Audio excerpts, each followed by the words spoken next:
There are things out there, creatures, monsters, ghouls and spirits, beings that fall outside the realm of visible truth, beyond the confines of our basic reality.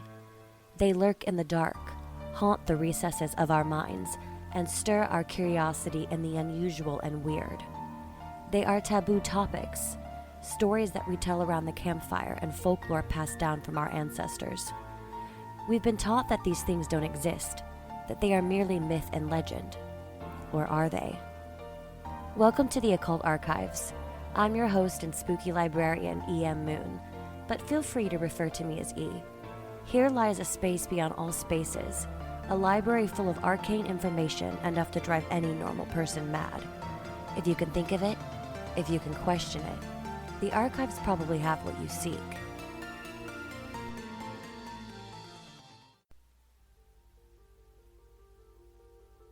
I'd say let's take a little trip to the Bermuda Triangle, but considering its history, I think that's a bad idea. Instead, we're just going to look into its history from afar, from the safety of the archives and the comfort of our own home. If you've never heard about the mysterious circumstances that surround the folklore about the area, I don't know what sort of rock you've been living under. Even at the mention of certain famous names throughout history, the Devil's Triangle comes to mind. The Bermuda Triangle, or the Devil's Triangle as I mentioned, is a loosely triangular area in the western part of the Atlantic Ocean between Miami, Florida, Puerto Rico, and of course Bermuda, but this is still debatable. In this triangular area of the ocean, many planes and ships have been lost to its mystery, never to be seen again. The earliest suggestion of disappearances appeared around September 17, 1950, in an article published in the Miami Herald. But 2 years later, Fate magazine published a piece called Sea Mystery at Our Back Door, covering the loss of several planes and ships in the area, including Flight 19, a group of 5 U.S. Navy Grumman BM Avenger torpedo bombers on a training mission. The author of the article, Georgie Sand, was the first to lay out the now familiar triangle that we all recognize, as well as the first to suggest a supernatural element to the Flight 19 incident. Since Flight 19 was one of the first real stories to be tangled up in the Bermuda Triangle, let's start there. Flight 19 was a designation of a group of 5 aircraft torpedo bombers, to be exact, that disappeared over the Bermuda Triangle on December 5th of 1945 on a routine navigation and combat training exercise. The assignment was called Navigation Problem Number 1, a combination of bombing and navigation training that had already been completed by other flights or were scheduled to go on later that day. The flight leader was United States Lieutenant Charles Carroll Taylor, who had about 2,500 flight hours logged under his belt, mostly in aircrafts of the same type that he was flying that day. His trainee pilots each had a total of about 300. Taylor himself had completed a combat tour in the Pacific Theater as a torpedo bomber pilot on the aircraft carrier USS Hancock, and had recently arrived from NAS Miami, where he had been a torpedo bombing plane instructor. Clearly, Taylor knew what he was doing when he set out on the training mission that day, and his student pilots had already completed other training missions in the area prior. They were U.S. Marine Captains Edward Joseph Powers and George William Stivers, U.S. Marine Second Lieutenant Forrest James Gerber, and USN Ensign Joseph Tipton Bossy. There were 5 aircraft designated for the navigation training, each being a version of the Grumman TBF Avenger, which were built by General Molders under wartime production. Each plane that was to go out that day was fully fueled, but during pre-flight checks, it was discovered that all of the clocks were missing from the aircraft. You'd think that this would be a problem, considering that part of the training was to teach dead reckoning principles, part of which involves calculating elapsed time. How are you going to calculate elapsed time without a clock? Apparently, the lack of timekeeping wasn't a concern, because it was assumed that each pilot had their own watch. First mistake. Departure was delayed from 13:45 local time to 14:10 due to Taylor being late, but the weather in Fort Lauderdale was described as favorable, sea state moderate to rough. Taylor had the supervising position for this mission, while a trainee pilot had the role of leader out front, for obvious reasons. This was training. The exercise was titled Naval Air Station, Fort Lauderdale, Florida, Navigation Problem Number 1, with 3 different legs, though the actual flight should have had apparently 4. After takeoff, they flew 091 degrees, almost due east, for about 64 miles until reaching Hen and Chicken Shoals, where they carried out some low-level bombing practice. They continued on that heading for another 77 miles before turning onto a course of 346 degrees that led them 84 miles in the process of flying over the Grand Bahama Islands. The next scheduled turn was to be at 241 degrees, flying for 140 miles, at the end of which the exercise was completed and they were to turn left and head back to NAS Fort Lauderdale. This was supposed to be routine. But conversations between the pilots were overheard by base and other aircraft in the area. The practice bombing operation had been clearly carried out because at about 1500 hours, a pilot requested and was given the permission to drop his final bomb. 40 minutes later, another flight instructor, Lieutenant Robert F. Cox, who was forming up with his own group of students, received an unidentified transmission. One of the unidentified crew members asked Powers for his compass reading, and Powers replied, "I don't know where we are. We must have got lost after that last turn." Cox then transmitted, "This is FT-74, plane or boat calling Powers. Please identify yourself so someone can help you." After a few minutes, the response was a request from the others in the flight for suggestions. FT-74 tried again, and a man that identified himself as FT-28, Taylor himself, came over the air. Cox asked Taylor what the trouble was, and he responded that, "Both of my compasses are out, and I am trying to find Fort Lauderdale, Florida. I am over land, but it's broken. I am sure I'm in the Keys, but I don't know how far down, and I don't know how to get to Fort Lauderdale." Cox in turn informed the NAS that aircraft were lost, then advised Taylor to put the sun on his port or left wing and fly north up the coast to Fort Lauderdale. Base operations then asked if the flight leader's aircraft was equipped with standard YG or IFF transmitters, which would allow them to triangulate the flight's position, but the message was never acknowledged by Taylor, even though later he would indicate that his transmitter was indeed activated.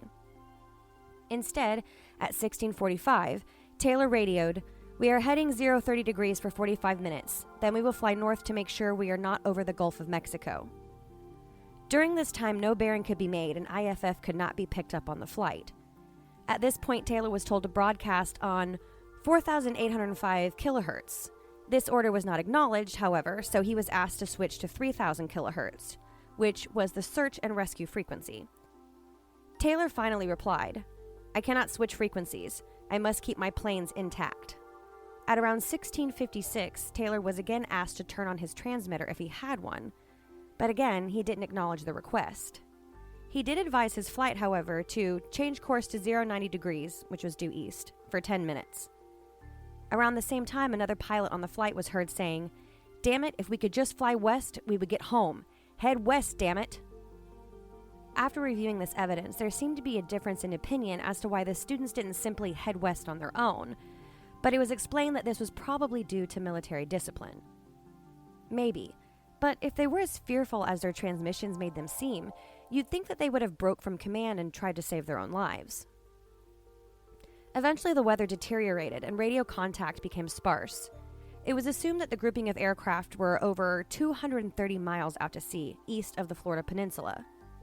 Taylor radioed in again, "We'll fly 270 degrees west until landfall or running out of gas." He also requested a weather check at 17:24, and by 17:50, several land-based radio stations had triangulated Flight 19's position. They were north of the Bahamas and well off the coast of Central Florida, but nobody transmitted this information on an open, repetitive basis. At 18:04, Taylor radioed to his flight, "Holding 270. We didn't fly far enough east. We may as well just turn around and fly east again." Of course, by that time, the weather had continued to become unfavorable as the sun set. Around 18:20, Taylor's last message was received. "All planes close up tight. We'll have to ditch unless landfall. When the first plane drops below 10 gallons, we all go down together." At this point, several air bases, aircraft, and merchant ships were alerted to the fact that Flight 19 had been lost. They were sent out in search of the possibly downed flight. One U.S. Navy Squadron Training Number 49 took off from the Naval Air Station Banana River. They called in one routine radio message before they too were never heard from again. Later in the evening, a tanker observed flames from an apparent explosion. They tried to search for survivors in a pool of oil and aviation gasoline, but were unsuccessful. The assumption is that this explosion was one of the Martin PGM-5 Mariner flying boats that had exploded mid-air on its search for Flight 19. So what exactly happened to Flight 19? Was it pilot error, mechanical malfunction of the aircraft, faulty compasses, their lack of timekeeping devices, bad weather? There are so many factors to determine in a mysterious case like this. Several months after the incident, a 500-page Navy Board investigation report was published with several key observations. Flight leader Lieutenant Charles C. Taylor had mistakenly believed that the small islands he passed over were the Florida Keys, that his flight was over the Gulf of Mexico, and that heading northeast would take them to Florida. It was determined that Taylor had passed over the Bahamas as scheduled, and he did in fact lead his flight to the northeast over the Atlantic. The report noted that some subordinate officers did likely know their approximate position, as indicated by radio transmissions stating that flying west would result in reaching the mainland. Taylor was not at fault because the compass stopped working, and the loss of the BPM-5 boo number sorry, I can't read all of these fancy planes 59225 was attributed to an explosion. The report was subsequently amended as cause unknown by the Navy after Taylor's mother argued that the Navy was unfairly blaming her son for the loss of 5 aircraft and the death of 14 men, when the Navy had neither the bodies nor the aircraft as evidence. Had Taylor been where he thought, the flight would have made it to the Florida coastline within 20 minutes or so, depending on how far down they were. The islands that Taylor had witnessed from the cockpit were most likely the Bahamas, which was well northeast of the Keys, and they were exactly where they should be. A board of investigation found that because of the belief that Taylor was on base with their course to Florida, he would have actually taken the flight further northwest and out to sea. By the time the flight would have actually turned west, they were most likely too far out to sea and had already passed their aircraft's fuel endurance. All these factors, combined with inclement weather and the ditching characteristics of the Avenger aircraft, meant that there was little hope of rescue, even if the crafts managed to stay afloat. There is more deep dive speculation on what could have possibly happened to Flight 19, and all of it seems to point to confusion on Taylor's part, most likely due to the malfunction of the compasses. But what made the compasses stop working? And from the transmissions received, it seemed like more than just a loss of navigation, almost as if there were some sort of electrical disturbance that could have caused them to get turned around and render their navigation tools unusable. Over the years, there have been wreckages found in the area that the planes might have gone down in, but none of them were Flight 19. There was essentially a graveyard of aircraft and other debris in the same area that the flight was lost, but not one bit of it was traced back to Flight 19. It's as if the whole group just disappeared into thin air. And that feeds into one of the theories about the Bermuda Triangle, that it's somehow an area where energies converge, creating a sort of wormhole that just takes things that are in its way. But is this actual paranormal phenomenon, or are there more natural explanations? Those that view the Bermuda Triangle as being more paranormal have a number of supernatural theories as to what could have possibly been going on within that area of the ocean. One such theory pins the blame on leftover technology from the famed mythical city of Atlantis, though the area isn't quite right if you know anything about Atlantis. Sometimes connected to this story is the submerged rock formation known as Bimini Road, which is off the island of Bimini in the Bahamas. This structure is apparently within the confines of the triangle by some accounts. There are also other followers of the infamous Edgar Cayce that take his prediction that evidence of Atlantis would be found in 1968, which could possibly refer to the discovery of the Bimini Road. People try to claim that this structure is a man-made road or wall, when in fact it actually is a natural structure. And let's not forget about the UFO theories that are constantly flying about, no pun intended, well, pun intended, or other anomalous or unexplained forces. More natural explanations state things like compass malfunction due to possible unusual local magnetic anomalies that may exist in the area. Compasses have natural magnetic variations in relation to the magnetic poles, something that navigators have understood for centuries, though your average person may not know that this is true and think that something mysterious is going on. The Gulf Stream itself is another theory. Because it's essentially a river within the ocean, it can carry its own floating objects. If a plane were to land in the Gulf, there is a possibility that it could be swept away in the current of the stream. Then there's also human error, which humans know well. Need I say more? Violent weather is also at the top of this list. Aside from the loss of Flight 19 and other aircraft and boat wreckage that has been found in the area, there are numerous other notable instances that have been attributed to the wilds of the Bermuda Triangle. The USS Cyclops was considered the single largest loss of life in the history of the U.S. Navy, not related to combat. The ship was carrying a full load of manganese ore and with one engine out of action went missing without a trace, taking a crew of 309 people, sometime after March 4, 1918, after departing Barbados. Although there isn't a single strong theory on what happened to the Cyclops, some blame storms, capsizing, and others even suggested that wartime enemy activity was to blame for the disappearance. In an eerie addition, two of the Cyclops' sister ships, Proteus and Nereus, were also lost in the North Atlantic during World War II. Both ships were transporting heavy loads of metallic ore similar to the load the Cyclops carried during her fatal voyage. It's assumed that these losses were most likely due to structural failure of the ships due to overloading, but these ships were carrying metallic ore, some may say in regards to the electromagnetic wonkiness of the triangle, but I checked and neither manganese nor aluminum is magnetic, so that point is moot at least. A 5-masted schooner built in 1919 called the Carroll A. Deering was found run aground and abandoned at Diamond Shoals near Cape Hatteras, North Carolina on January 31, 1921.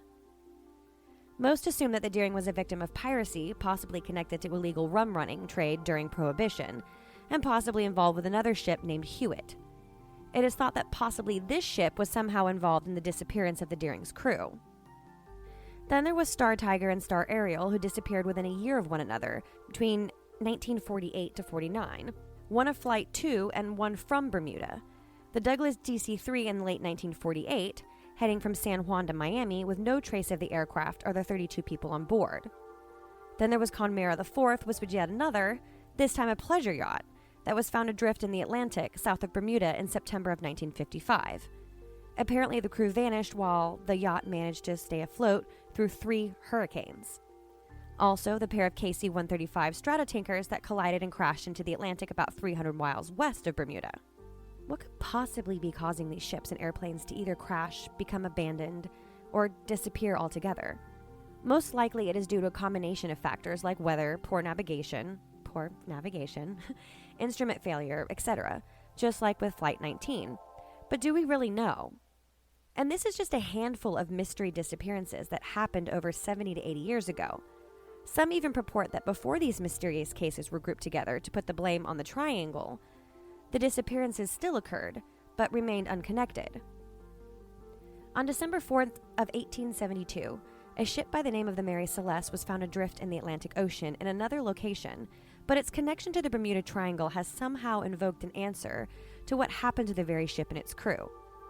When it was discovered, everything on board was in its place, but it was missing the entire crew, which consisted of 7 crew members and Captain Benjamin Briggs, his wife, and their 2-year-old daughter. The whole vessel was loaded with raw alcohol. The ship was found stranded in the sea only days after it set sail from New York, heading to Genoa, Italy. The British ship De Gratia found the Mary Celeste under partial sail in the Atlantic near the shores of the Azores Islands. No crew to be seen, but the lifeboat was missing and 9 of the alcohol barrels and cargo were empty, and a sword was found on the deck. No one that was part of that voyage has ever been found. With what little evidence I've presented, it sounds as if the ship had come under pirate attack and those aboard were either killed or taken hostage.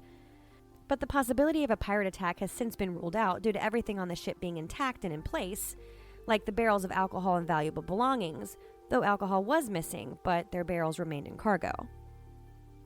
There are other theories that blame criminal conspiracy, alien abduction, and even an attack by a giant squid, though the possibility of a natural disaster seems the most plausible on that list. While others seem to think that maybe the Mary Celeste had an accidental foray into the Bermuda Triangle. The Ellen Austin was another such similar ship, with a much more interesting story. In 1881, the 210-foot-long White Oak schooner was on her way from New York to London when they stumbled upon a rundown ship near the Bermuda Triangle. Everything seemed to be fine with the derelict ship itself, as it drifted just north of the Sargasso Sea. Captain Baker of the Ellen Austin asked to observe this abandoned ship for a period of 2 days to make sure that it wasn't somehow a trap. After 2 days, and with no response from the ship, the captain and his crew entered the abandoned vessel to find a well-packed shipment and absolutely no crew. The Ellen Austin decided to tow the unmanned ship back with it, but the captain had to place a prize crew on the ship so that they could set sail together. However, after 2 days of sailing on calm waters, a squall separated the two ships, following which the derelict ship vanished. Days after the storm, they were able to spot the aforementioned ship through a spyglass as it drifted aimlessly away from them.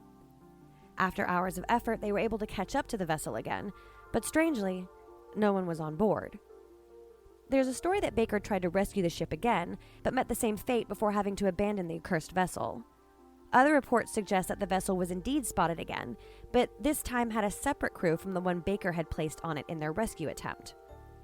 Other than what we know here, there has been no real speculation about what actually happened to the ghost ship, or its various crews that continued to disappear.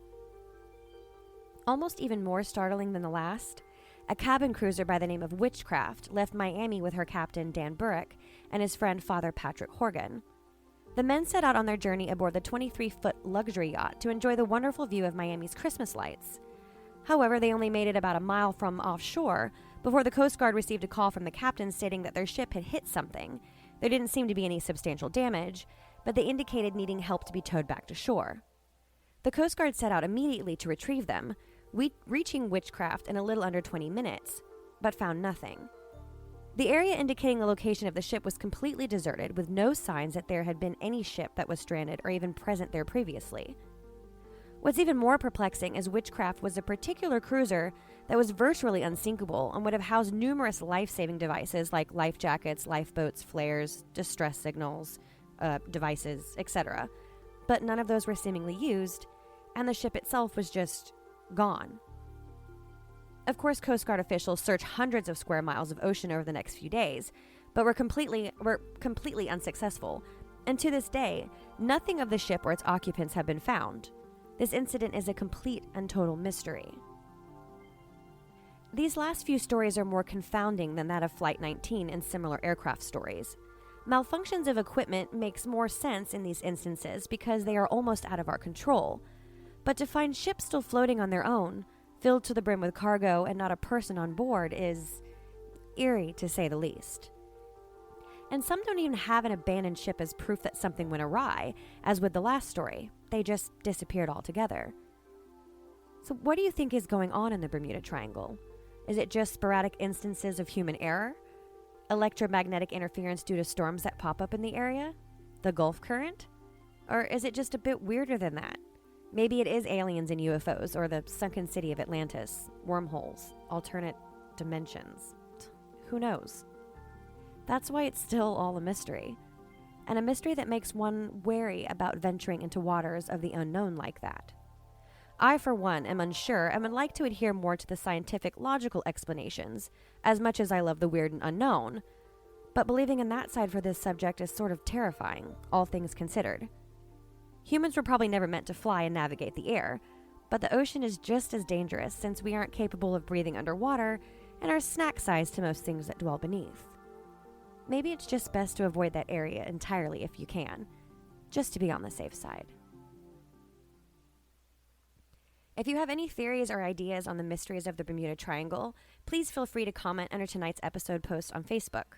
You can find me there at facebook.com/theoccultarchives. I'm also on Instagram at The Occult Archives Podcast and on my website, author-emmoon.weebly.com. You can also become a member of the archives on Buy Me a Coffee for as little as $3 a month, or you can just tip me and buy me a book for as low as $1. The more you interact with me on social media, the more likely it is for me to be seen, and that helps bring you more spooky content. But that's all for tonight. I'm sorry it was such a short episode. That somehow took me like 2 weeks to write because that's where my brain is at right now. But I love you guys.